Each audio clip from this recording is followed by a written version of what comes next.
चलिए friends, good afternoon. जैसे कि मैंने कहा था कि सामाजिक नियंत्रण का जो हम नेक्स्ट क्लास लेके आएंगे, उस क्लास में हम समझेंगे सामाजिक नियंत्रण के प्रकार क्या क्या हैं और सामाजिक नियंत्रण से जुड़े हुए कुछ सिद्धांतों के बारे में। तो आज हम अपनी क्लास में देख रहे हैं। उससे पहले हम अपनी पुरानी क्लास जो रही उसे एकदम शॉर्टली रिमाइंड कर लेते हैं कि हमने लास्ट क्लास में क्या करा था। तो सामाजिक नियंत्रण को समझा था, सामाजिक नियंत्रण क्या होता है, सामाजिक नियंत्रण किस प्रकार से है, वैज्ञानिक आधार पर यानी वैज्ञानिक आधार पर सामाजिक नियंत्रण को किस समाजशास्त्री ने परिभाषित किया था। तो अमेरिका के ये रॉस ने परिभाषित किया था अपनी पुस्तक द सोशल कंट्रोल में।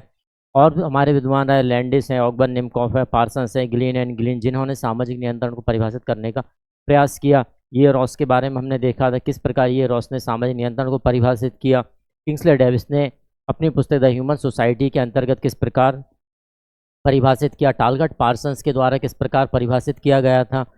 वोटोमोर के द्वारा किस प्रकार परिभाषित किया। ऑबगर नॉमकॉफ के द्वारा किस प्रकार परिभाषित किया गया था। और नियंत्रण के बेसिक जो हमारे साधन हैं वह क्या क्या थे। तो प्राथमिक, द्वितीयक और तृतीयक, तीन प्रकार के नियंत्रण को मैंने समझा दिया था। आगे हम बात करते हैं समाजशास्त्रीय विचारक या ये कहें विचारकों के द्वारा जो नियंत्रण के प्रकार बताए गए हैं, विचारकों के द्वारा सामाजिक नियंत्रण के जो प्रकार बताए गए हैं, सामाजिक नियंत्रण के प्रकार क्या क्या है वह आज हम देखने वाले हैं। तो सबसे पहले हम बात करते हैं, एक एक करके सभी विद्वानों को हम देख लेते हैं किसके द्वारा किस प्रकार से परिभाषित किया गया। तो सबसे पहले हम बात करते हैं कार्ल मैनहीम की। किसकी बात की जा रही है? कार्ल मैनहीम। कार्ल मैनहीम ने सामाजिक नियंत्रण को किस प्रकार या कितने प्रकारों के बारे में बताया। तो कार्ल मैनहीम दो प्रकार के सामाजिक नियंत्रण के बारे में बताते हैं। सबसे पहला प्रत्यक्ष सामाजिक नियंत्रण, दूसरा अप्रत्यक्ष सामाजिक नियंत्रण। क्या बताया?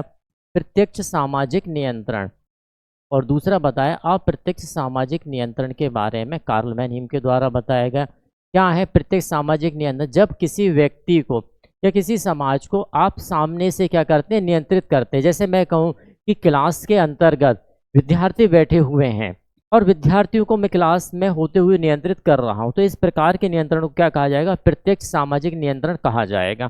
दूसरा अप्रत्यक्ष सामाजिक नियंत्रण। अप्रत्यक्ष सामाजिक नियंत्रण यानी कि इनडायरेक्ट सोशल कंट्रोल की बात यहाँ पर की जा रही है, जो किस प्रकार से किया जाता है कि हम कहते हैं ना, बेटा बुरा काम करने से परिणाम बुरा ही होगा।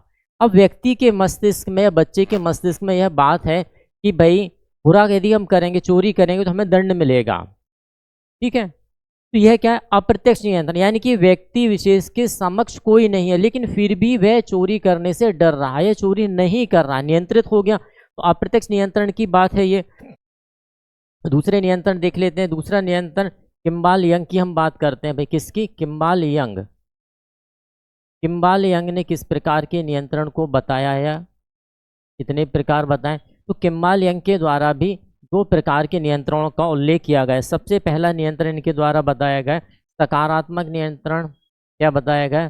सकारात्मक सामाजिक नियंत्रण की बात किम्बाल यंग, और दूसरा नकारात्मक सामाजिक नियंत्रण की बात की गई है। किसके द्वारा की गई? तो वही किम्बाल यंग के द्वारा की गई। सकारात्मक सामाजिक नियंत्रण, जब हम समाज के अंतर्गत यह देखते हैं कि आप समाज में कुछ अच्छा कर रहे हैं और अच्छा करने पे आपको क्या दिया जा रहा है? पुरस्कार दिया जा रहा है, तो आप गलत काम करेंगे क्या? समाज में आपकी एक अलग प्रतिष्ठा बन गई कि व्यक्ति अच्छा है, अच्छे कार्य करता है और उस अच्छे कार्यों के दौरान उसे क्या मिलता है? पुरस्कृत किया जा रहा है, पुरस्कार दिया जा रहा है, सम्मान दिया जा रहा है। तो नियंत्रण तो हो गया।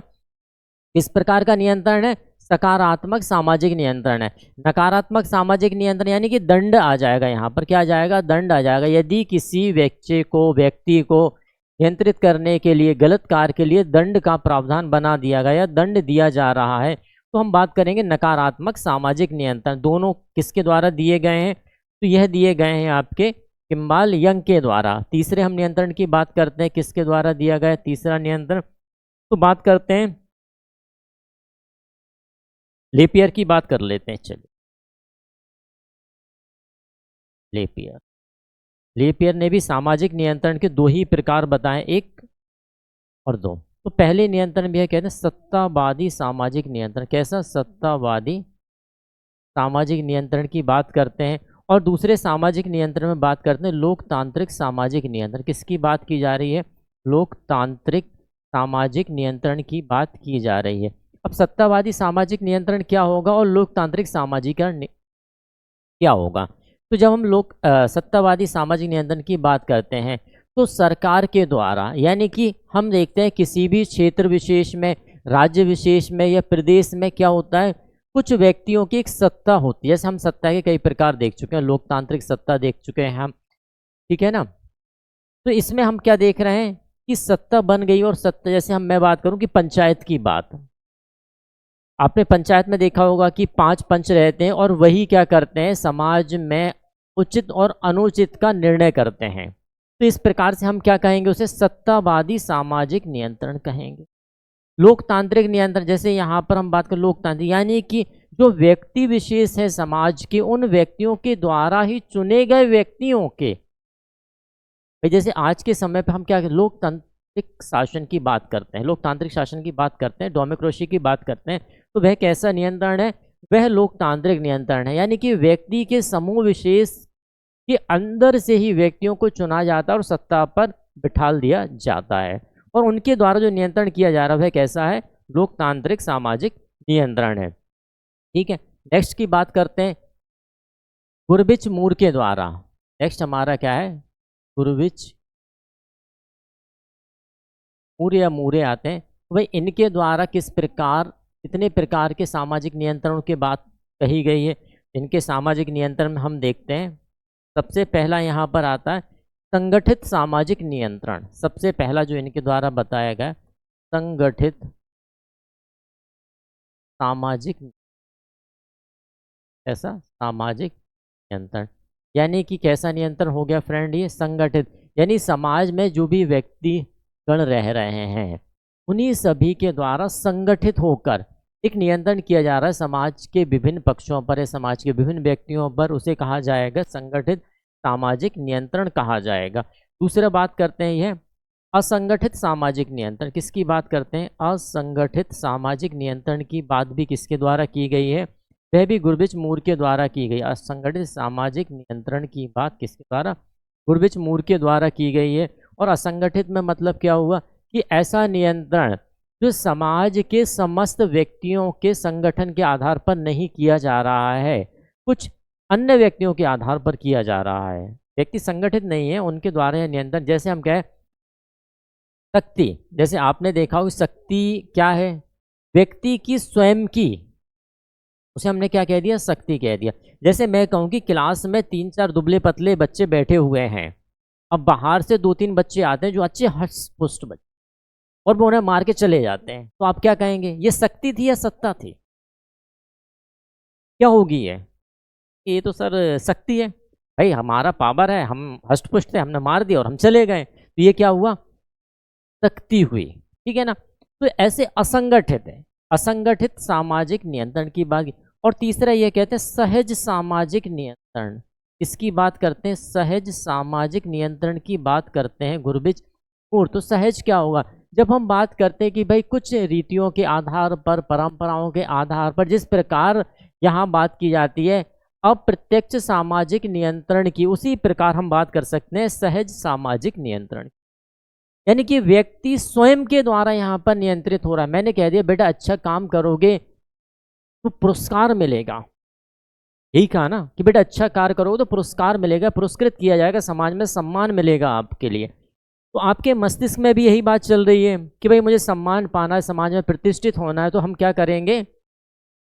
कोई व्यक्ति प्रत्यक्ष रूप से हमारे सामने नहीं आ रहा है, वो नियंत्रित नहीं कर रहा, लेकिन हम नियंत्रित हैं। तो इस प्रकार के नियंत्रण को कहा जाता है सहज सामाजिक नियंत्रण। क्या कहा जाता है? सहज सामाजिक नियंत्रण कहा जाता। क्लियर हुआ? चलिए आगे चलते हैं, कुछ अभिकरण या एजेंसी के बारे में बात कर लेते हैं कि सामाजिक नियंत्रण की क्या क्या अभिकरण हो सकते हैं।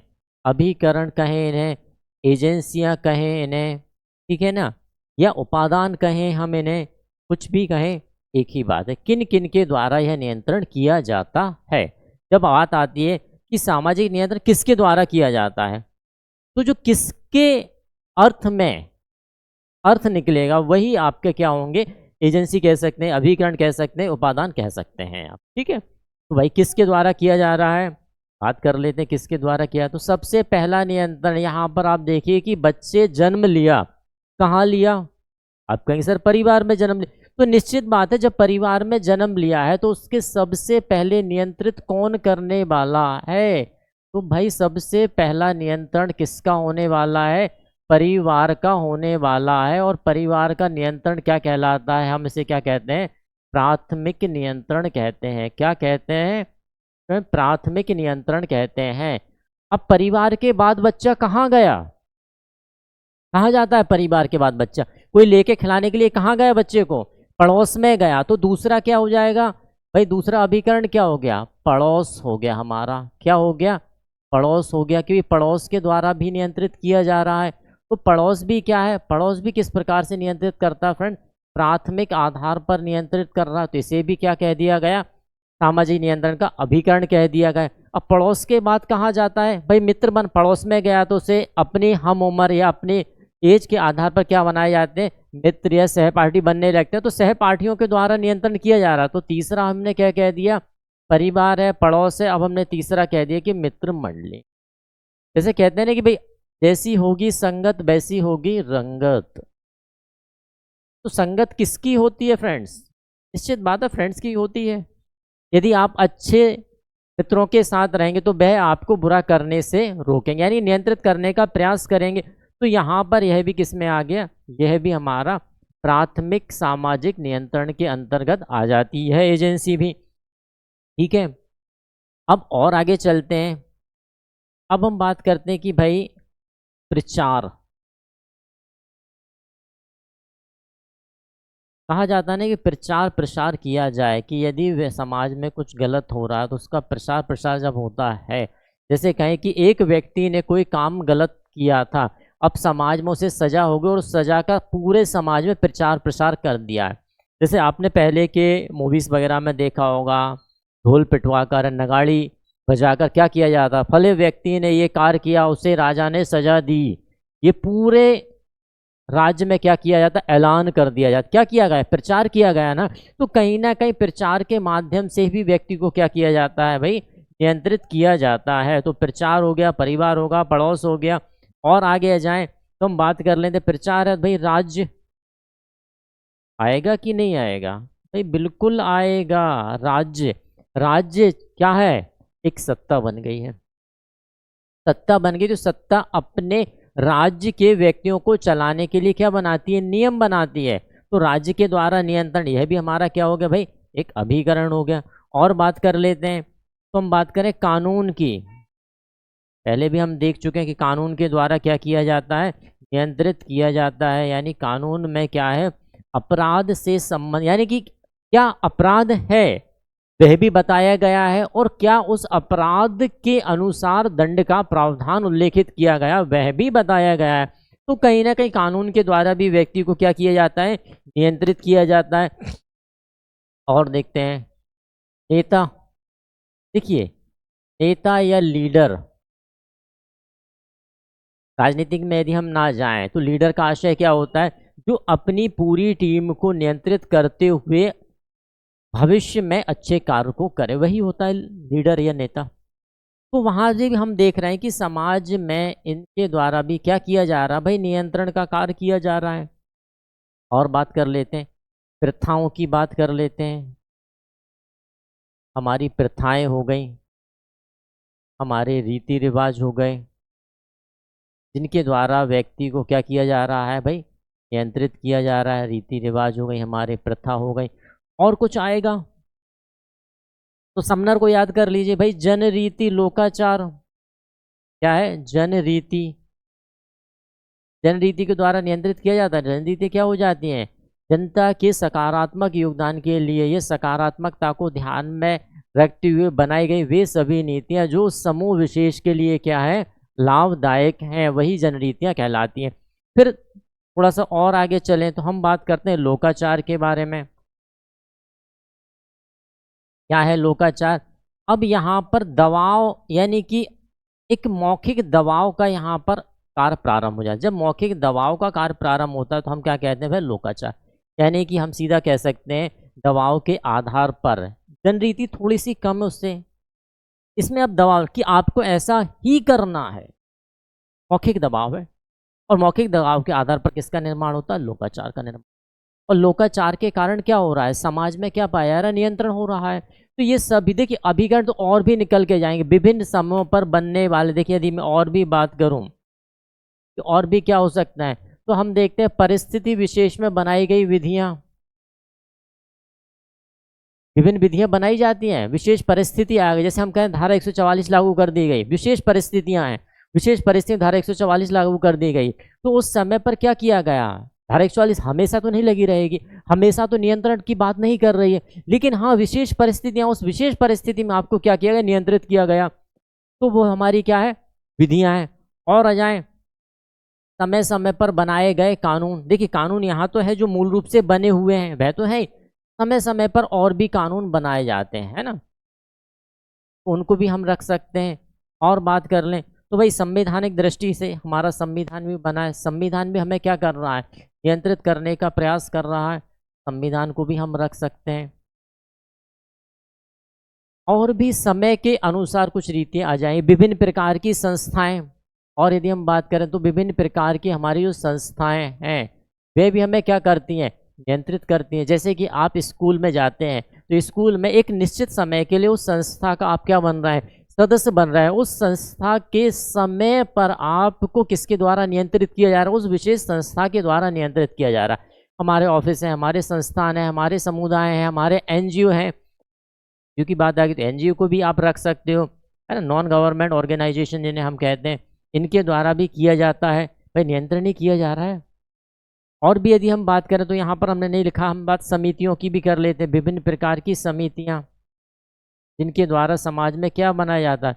नियंत्रण को किया जाता है। ये सभी हमारे क्या हो जाएंगे? हम ये कह सकते हैं कि हमारे क्या है? सामाजिक नियंत्रण के, सामाजिक नियंत्रण के क्या होगा फ्रेंड्स? ये अभिकरण हो गए।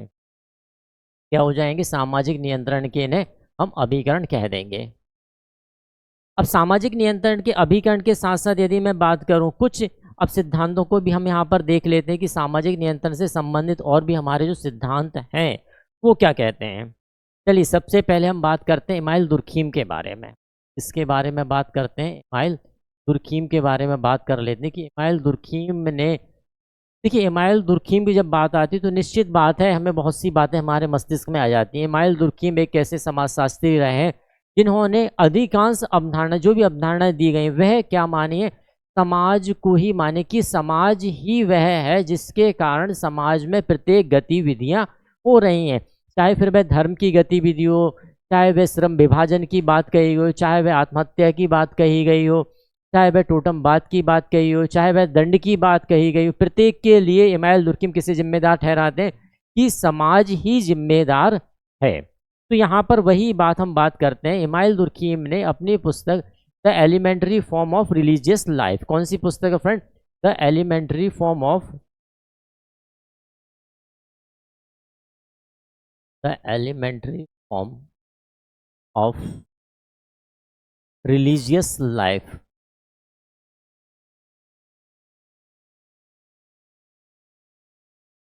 ये हालांकि और भी पुस्तक देखिए, द सोसाइटी भी है ना, the division of labour in society भी है, लेकिन जो यहाँ पर हम बात करने जा रहे हैं नियंत्रण, वो किसमें? Elementary form of religious life. अब इस पुस्तक के बारे में हम बात करते हैं। समाज के विभिन्न हितों समूह, इमाइल दुर्खीम ने जब समाज की बात की है तो समाज में दो प्रकार से यहाँ बताया कि समाज कैसा है? सामाजिक तथ्यों पर आधारित है। कैसा है भाई समाज? सामाजिक तथ्यों पर आधारित। कैसे तथ्यों पर? सामाजिक, सामाजिक तथ्य कैसे हैं? तो यहाँ पर सामाजिक तथ्यों का वर्णन करते हैं और कहते हैं दो प्रकार के सामाजिक तथ्य पाए जाते हैं। कैसे?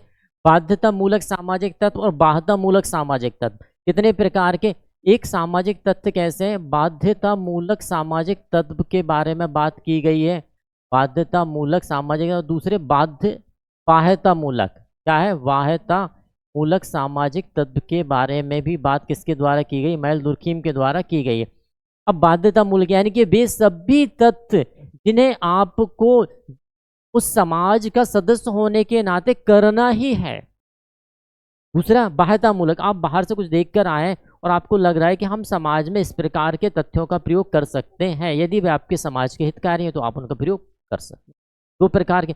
अब इन्हीं तथ्यों के आधार पर इमाइल दुर्खीम कहते हैं कि यदि इन तथ्यों का उल्लंघन किया जाए, क्या किया जाए भाई, ये दो तथ्य हैं जो इनका उल्लंघन यदि आप करते हैं या इनका हाँ उल्लंघन ही लिख सकते हैं, उल्लंघन यदि आप करते हैं तो आपको क्या करना पड़ेगा भाई, नियंत्रण के दौर से गुजरना पड़ेगा।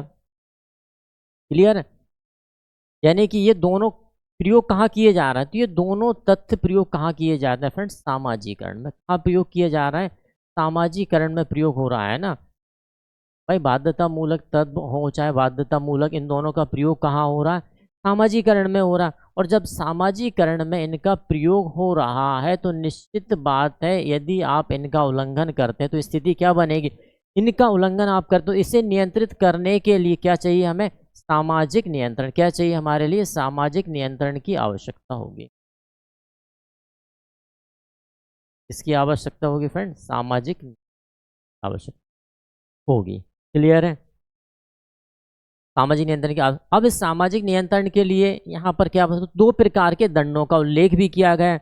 वे सामाजिक नियंत्रण तो कर ही रहे हैं, सामाजिक नियंत्रण के साथ साथ इनके द्वारा दो प्रकार के दंड का उल्लेख किया गया है। यदि उल्लंघन आप करते हैं तो किस प्रकार के दंड होंगे, तो यहाँ पर एक दंड बताया दबाव मूलक प्रकार का, दबाव, और दूसरा बताया सुधार मूलक।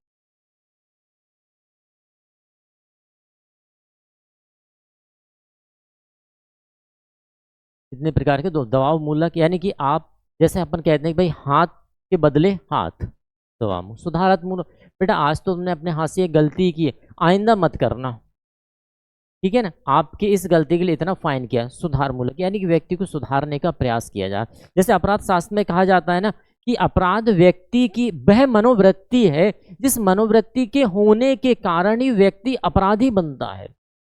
तो अपराध को खत्म करना चाहिए कि अपराधी प्रवृत्तियों को खत्म करना चाहिए। तो व्यक्ति से क्या पहले क्या किया भाई, आपने कोई अपराध किया तो आप ही को खत्म कर दो, यानी मनोवृत्ति तो व्यक्ति के अंदर थी ना। यदि हम उस मनोवृत्ति को बदल दें, उस मानसिक विपत्ति या उस प्रवृत्ति को बदल दिया जाए तो क्या व्यक्ति अपराधी से साधारण व्यक्ति बन जाएगा। निश्चित बात है कि अपराध करने की प्रवृत्ति है ना, उस प्रवृत्ति को बदल दीजिए। क्लियर? तो आज के समय पे किस प्रकार के दंड का प्रावधान अधिकांश है, सुधार मूलक, यानी व्यक्ति विशेष को सुधारने का प्रयास अब किया जाता है।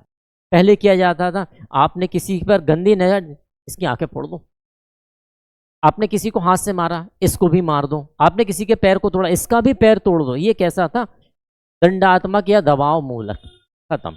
अब क्या किया, सुधार मूलक। भाई गलती हो गई, गलती हो गई, या मैंने आप पे गलत नज़र देख लिया, गलती हो गई ना, मैं आइंदा ध्यान रखूंगा, तो ठीक है इतना फाइन भरिए जाइए, सुधार मूलक। क्लियर हुआ? ये बताया किसके द्वारा बताया, इमाइल दुर्खीम के द्वारा बताया।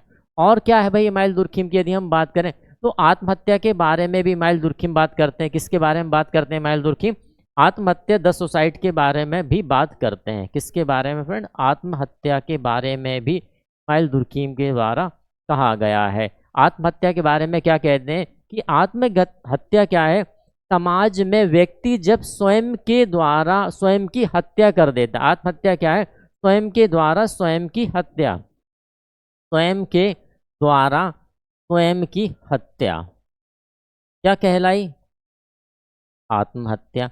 लेकिन इस आत्महत्या के पीछे इमाइल दुर्खीम जिम्मेदार किसे ठहराते हैं, इमाइल दुर्खीम कहते हैं कि आत्महत्या के लिए जिम्मेदार कौन है भाई, आत्महत्या के लिए जिम्मेदार व्यक्ति नहीं है, जिम्मेदार कौन है, तो समाज जिम्मेदार है। कौन जिम्मेदार है, जिम्मेदार कौन है भाई आत्महत्या के लिए, समाज जिम्मेदार है। ठीक है ना। किस पुस्तक में दिया था इन्होंने सिद्धांत, तो हम बात करें द सोसाइटी पुस्तक के अंतर्गत इमाइल दुर्खीम का सिद्धांत प्रस्तुत किया गया था। द सोसाइटी पुस्तक ध्यान रख सकते हैं। और इमाइल दुर्खीम ने क्या बात की है, तो भाई इमाइल दुर्खीम ने एक खास बात और की है, वो भी हम देखते हैं यहाँ पर क्या बात है वह, तो श्रम विभाजन की बात भी इमाइल दुर्खीम करते हैं। किसकी बात करते हैं, श्रम विभाजन की, division of labour in society के अंतर्गत की गई है। क्रम विभाजन की बात किसके द्वारा की गई है? इमाइल दुर्कीम के द्वारा की गई है। किस पुस्तक में की गई है? The division of labour in society के अंतर्गत की गई है। और क्या किया गया है? तो भाई इमाइल दुर्कीम के अंतर्गत टोटमवाद की अवधारणा भी इमाइल दुर्कीम के द्वारा प्रस्तुत की गई, टोटमवाद की अवधारणा। और किया गया तो धर्म की उत्पत्ति का सिद्धांत किसकी? धर्म की उत्पत्ति का सिद्धांत भी किसके द्वारा दिया गया है? इमाइल दुर्कीम के द्वारा दिया गया। टोटमवाद है और टोटम के बारे में भी बताया गया है। और यदि हम बात करें तो अरुणता जनजाति के बारे में, किस जनजाति? अरुणता जनजाति का अध्ययन भी किसके द्वारा किया गया है? इमाइल दुर्कीम के द्वारा किया गया। अरुणता जनजाति का अध्ययन किसके द्वारा किया गया है? यह भी इमाइल दुर्कीम के द्वारा किया गया है। और क्या है खास? तो इमाइल दुर्कीम को क्या कहा जाता है? Real father of sociology. क्या कहा जाता है? Real father of sociology. Real father of sociology किसे कहा जाता है? इमाइल दुर्कीम को कहा जाता है। क्यों कहा जाता है? क्योंकि अगस्त कांड के उत्तराधिकारी के रूप में इन्हें जाना जाता है। ठीक है। जन्म की यदि हम बात करें तो 1858 में इनका जन्म हुआ था। जैसे ही 1857 में वहाँ पर अगस्त काम का निधन हुआ, वैसे हमारे इमाइल दुर्कीम का आगमन हो जाता है और अगस्त काम के छोड़े हुए कार्यों को पूर्ण करने का प्रयास, या ये कहें कि समाजशास्त्र में यदि वास्तविक और वैज्ञानिकता को लेके आए तो वह हमारे इमाइल दुर्कीम। और क्या खास बात है? तो यहाँ पर इन्होंने यांत्रिक और सावयवी समाज की बात भी की। एक चीज़ और हम याद रख सकते हैं, यांत्रिक और सावयवी समाज, ऑर्गेनिक एंड मैकेनिकल सोसाइटी की बात भी किसके द्वारा की जाती है? इमाइल दुर्कीम के द्वारा की जाती है।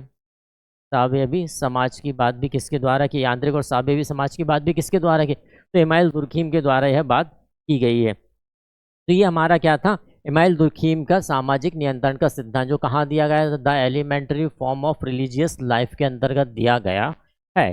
चलिए आगे चलते हैं, नेक्स्ट को हम देखते हैं भाई। हर्बर्ट स्पेंसर, किसकी बात की जा रही है? Herbert Spencer. भाई कौन थे हर्बर्ट स्पेंसर? हर्बर्ट स्पेंसर जो समाज में क्या लेके आए? समाज में बहुत अच्छी बात लेके आए। सबसे पहले इनकी पुस्तक ध्यान रखें, द फर्स्ट प्रिंसिपल। क्या है पुस्तक? The first principle.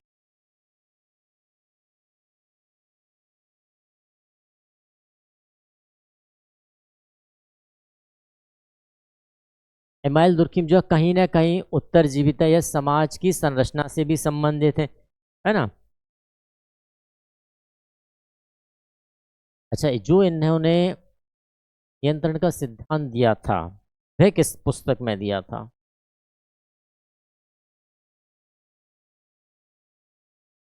हाँ ठीक है, द फर्स्ट प्रिंसिपल। इसमें हर्बर्ट स्पेंसर प्रथा, सरकार, नियंत्रण के बारे में बात कर रहे हैं कि प्रथा के द्वारा नियंत्रित किया जा रहा है, सरकार के द्वारा नियंत्रित किया जा रहा है। और एक और ख़ास बात है, धर्म के द्वारा। धर्म भी इनने मुख्य के रूप में रखा था कि भाई धर्म भी है जिसके द्वारा क्या किया जा रहा है? सामाजिक नियंत्रण किया जा रहा है। और ख़ास बात क्या रही है? धर्म, सरकार, प्रथा, नैतिकता। एक शब्द और है, नैतिकता। नैतिकता, यह भी हमें ध्यान रखना है कि भाई नैतिकता भी हर्बर्ट स्पेंसर के द्वारा एक मुख्य बिंदु के रूप में रखा गया है। इनके द्वारा नियंत्रण को बताया है कि भाई समाज में जो सामाजिक व्यवस्था है, देखिए समाज में हर्बर्ट स्पेंसर ने एक सिद्धांत दिया, संरचना का सिद्धांत। क्या दिया? संरचना लेके आए समाज में। जिस प्रकार चार्ल्स डार्विन के द्वारा जीव विज्ञान में जीव की उत्पत्ति की संरचना के बारे में बताया था, वही संरचना से प्रभावित होकर हमारे हर्बर्ट स्पेंसर ने समाज में समाज की संरचना का सिद्धांत प्रस्तुत किया। और सिद्धांत में यह बताया गया कि समाज क्योंकि बहुत सारी छोटी छोटी संरचनाओं से बना हुआ, हालांकि संरचना परिवर्तन, लेकिन इन संरचनाओं का एक निश्चित और स्थायी व्यवस्था होती है और यही व्यवस्था समाज में पाई जाती है। समाज को भी यदि हम ध्यान से देखें तो समाज में भी क्या है? यदि समाज की सबसे छोटी इकाई की यदि हम बात करें, किसकी? समाज की सबसे छोटी इकाई क्या होगी? सबसे छोटी इकाई की यदि हम बात करते हैं तो हमारे सामने क्या आ जाता है, समाज की सबसे छोटी इकाई के रूप में परिवार क्या आता है। परिवार को ही समाज की सबसे छोटी इकाई माना गया है। और यहाँ से शुरू होता है हमारे हर्बर्ट स्पेंसर का परिवार है, संस्था, समिति, समुदाय, संघ, संगठन, बहुत सारी इकाइयां हैं। इन इकाइयों का व्यवस्थित स्वरूप ही क्या कहलाता है सामाजिक संरचना। और उस संरचना को बनाने के लिए तो संरचना में इनने मुख्य रखा धर्म है, नैतिकता है, सरकार है, प्रथा है, यह इनके मुख्य रहे। और यहाँ पर यह बताते हैं समाज में पृथक पृथक व्यक्ति का अस्तित्व संभव नहीं है। क्या है भाई, यदि मैं बात कहूँ कि समाज में व्यक्ति का अस्तित्व के द्वारा कहा गया है, समाज में व्यक्ति का अस्तित्व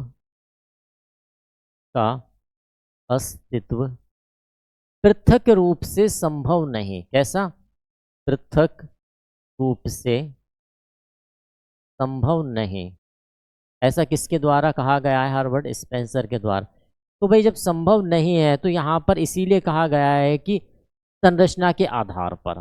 कैसा? संरचना के आधार। तो भाई व्यक्ति को क्या होना भाई पड़ेगा, कहीं ना कहीं व्यक्ति को अपनी आवश्यकताओं को लेकर, अपनी ज़रूरतों को लेकर, अपनी डिज़ायर को लेकर एक दूसरे से क्या करना पड़ता है? अंतःक्रिया करना पड़ता। और उन्हीं अंतःक्रियाओं के आधार पर जो पृथकता का अस्तित्व वह खत्म हो जाता है और यहाँ पर क्या आ जाता है? सामूहिकता आ जाती है।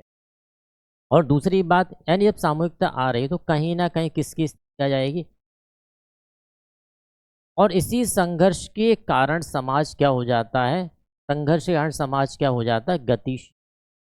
क्या हो जाएगा फ्रेंड? समाज गतिशील हो जाएगा। और यही गतिशीलता बताती है कि गतिशीलता के कारण किसकी आवश्यकता पड़ेगी? हमें सामाजिक नियंत्रण की आवश्यकता पड़ेगी। यानी कि हर्बर्ट स्पेंसर ने संरचना के आधार पर अपनी पुस्तक द फर्स्ट प्रिंसिपल में बताने का प्रयास किया है कि सामाजिक नियंत्रण किस प्रकार से हमारे समाज में चल रहा है। और सामाजिक नियंत्रण के आधार पर उन्होंने कहा है कि समाज में रहने वाला प्रत्येक व्यक्ति, कैसा? समाज में रहने वाला प्रत्येक व्यक्ति पृथक तो अपना अस्तित्व समाज में नहीं बना सकता। जब पृथक रूप से नहीं बना सकता तो क्या है स्थिति? एक दूसरे से मिलना पड़ेगा, सामाजिक अंतःक्रिया पढ़ना। और जब सामाजिक अंतःक्रिया होगी तो कहीं ना कहीं इनका कहना है कि संघर्ष आएगा। क्यों आएगा? क्योंकि संघर्ष इसलिए रखते हैं हर्बर्ट स्पेंसर, क्योंकि हर्बर्ट स्पेंसर चार्ल्स डार्विन की द ओरिजिन ऑफ स्पीसीज से प्रभावित रहे हैं। वहाँ पर भी संघर्ष के बारे में बताया कि जो स्पीसीज संघर्ष करती रही वह अपने अस्तित्व को बनाए रख सकती है। और उदाहरण में उन्होंने जिराफ का उदाहरण लिया है, वैसे ही यहाँ पर लिया है कि व्यक्ति जिस प्रकार संघर्ष करता जाएगा वैसे वैसे वैसे वैसे वह क्या हो जाएगा? समाज में अपने अस्तित्व को रख सकता है। चलिए आगे हम देखते हैं कि भाई आगे हमारे कौन से विचारक हैं। नेक्स्ट विचारक की बात कर लेते हैं भाई। अगले विचारक हम देखते हैं कुले, चार्ल्स कुले की बात करें तो चार्ल्स कुले ने किस प्रकार से परिभाषित किया है? चार्ल्स कुले, चार्ल्स कुले क्या कहते हैं? तो चार्ल्स कुले ने क्या है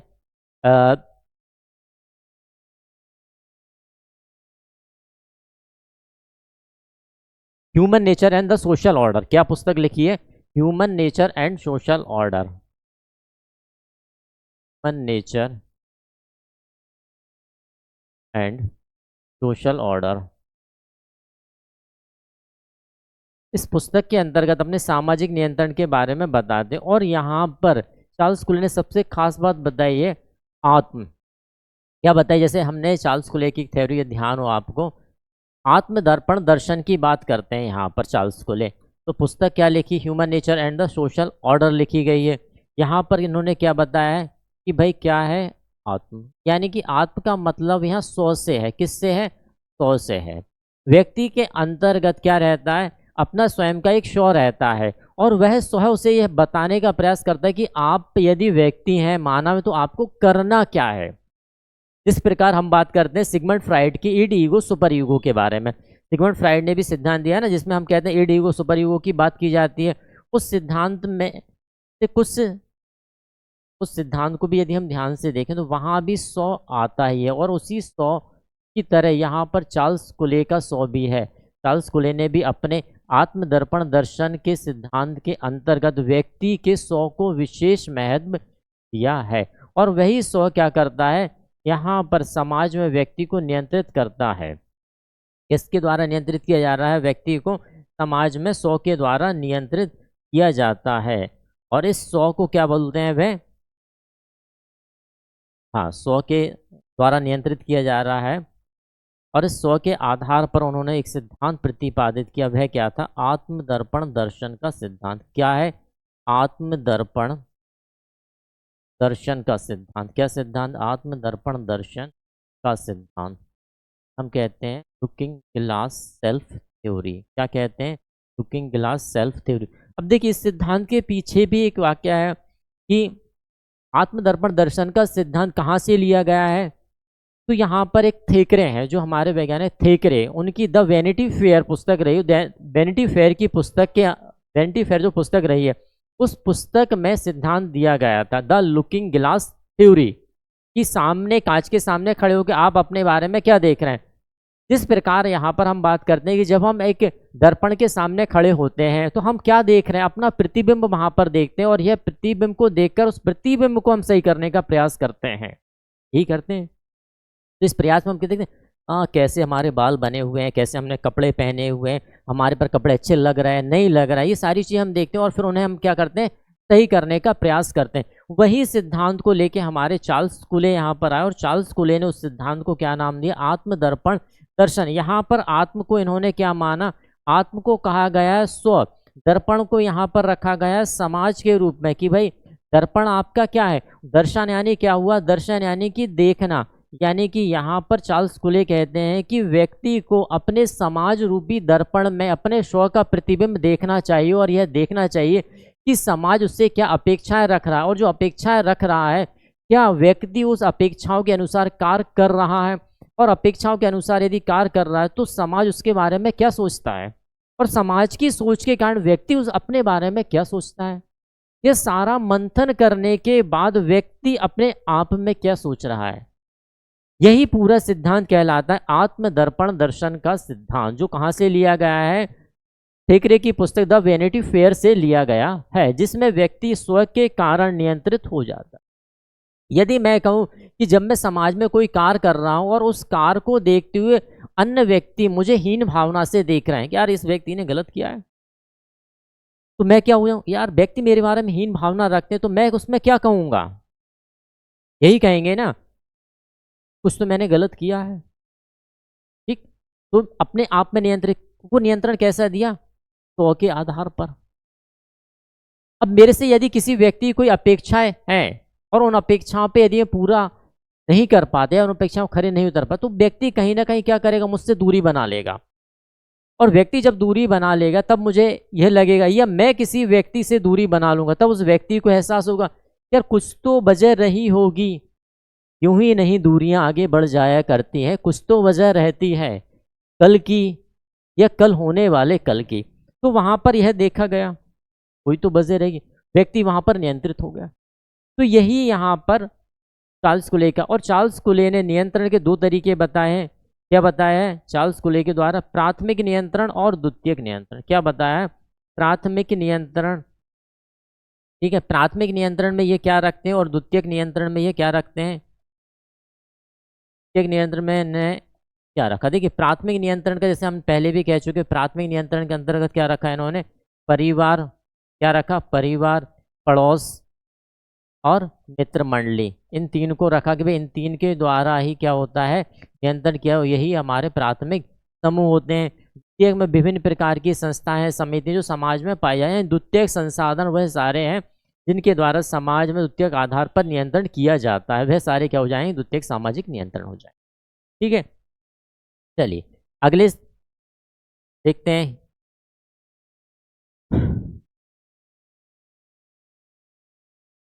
टालकट पार्सन्स की बात करते हैं, ये देख लेते हैं छोटा सा पार्सन्स सामाजिक व्यवस्था को लेकर। पार्सन, टालकट पार्सन्स भाई सामाजिक नियंत्रण किस प्रकार बताते हैं और कहाँ बताते हैं, तो यहाँ पर टालकट पार्सन्स कैसे बताते हैं। टालकट पार्सन अपनी पुस्तक द सोशल सिस्टम, क्या पुस्तक है, द सोशल सिस्टम, यहाँ पर टालकट पार्सन ने सामाजिक व्यवस्था को बताया। पहले तो किसे बताया? सामाजिक व्यवस्था को बताया। और सामाजिक व्यवस्था को बताते हुए पार्सन्स कहते हैं कि समाज में जो एक बार व्यवस्था बन जाती है उस व्यवस्था को यथावत रखने के लिए ही नियंत्रण की आवश्यकता पड़ती है। यानी कि सामाजिक व्यवस्था को बनाए रखने की, सामाजिक व्यवस्था को बनाए रखने के लिए किसकी आवश्यकता है फ्रेंड? तो यहाँ पर सामाजिक नियंत्रण की आवश्यकता है और इसी नियंत्रण के कारण समाज की व्यवस्था बनी रहती है। ठीक है, अब इस नियंत्रण के आधार पर पार्सन्स क्या कहते हैं, यह एक बात और करते हैं, साधन और साध्य की बात भी इनके द्वारा की गई। किसकी बात की गई है? साधन और साध्य की बात इसके द्वारा की गई है। किसके द्वारा? साधन और साध्य। अब साधन और साध्य क्या होंगे? देखिए, जैसे मैं कहूँ कि भाई आपको पीजी करना है, या ये कहें कि भाई आपको पढ़ाई करना है, या कुछ भी करना है, XYZ। कुछ भी से मतलब इन द सेंस पॉजिटिव की बात की जा रही है यहाँ पर, कुछ भी का मतलब अदरवाइज आप नल हैं। ठीक है, तो यहाँ पर जैसे मैंने कहा पीजी करना है, तो पीजी क्या हो गया आपका? साध्य, मुझे ये करना है। अब साधन, कैसे करना है, कैसे करना है, तो उस कैसे में क्या आ गए? साधन आ गए। अब साधन और साध्य के बारे में यहाँ पर बताया गया है कि साधन और साध्य दोनों यदि समाज के अनुरूप है, निश्चित है आपको लक्ष्य की प्राप्ति हो जाएगी। लेकिन यदि आपका साध्य गलत है और साधन, जैसे साधन आपके कैसे सही हैं, साध्य आपका गलत है। जैसे मैं कहूँ कि दो व्यक्तियों या दो बच्चों के द्वारा क्या किया जा रहा है, बम बनाने की विधि सीखी जा रही है, लेकिन एक बच्चा क्या सोच रहा है कि मैं बम बना के अपनी भारतीय सरकार को दूंगा, जिससे कि कुछ नया अचीवमेंट हमारे भारत वासियों को हो जाएगा। वहीं पर एक व्यक्ति सोच रहा है अच्छा मैं सीख तो जाऊं, फिर क्या होगा, चलो टेररिस्ट को पैसा कमाऊं। तो ये क्या है? साधन तो सही लेकिन साध्य आपका गलत है। और जब आप इसके लिए क्या है, तो यहाँ पर क्या हो जाएगा, आपको सामाजिक नियंत्रण करना पड़ेगा। क्या करना पड़ेगा? नियंत्रण करना पड़ेगा। यानी कि हो सकता है आपका उद्देश्य गलत हो रहा ना, यहाँ पर साधन ठीक है लेकिन उद्देश्य आपका गलत। क्लियर है? इसीलिए यहाँ पर इनके द्वारा क्या बताया गया, एक चीज रखी गई, AGIL मॉडल। क्या रखा गया, प्रस्तुत किया गया? AGIL model. AGIL मॉडल भी इनके द्वारा प्रस्तुत किया गया। अपन डिस्कस कर चुके हैं AGIL मॉडल के बारे में, ठीक है ना। और क्या रखा गया AGIL मॉडल के साथ साथ? ध्यान कीजिए भाई, क्या सिद्धांत और दे रखा है हमारे टालकट पार्सन्स के द्वारा?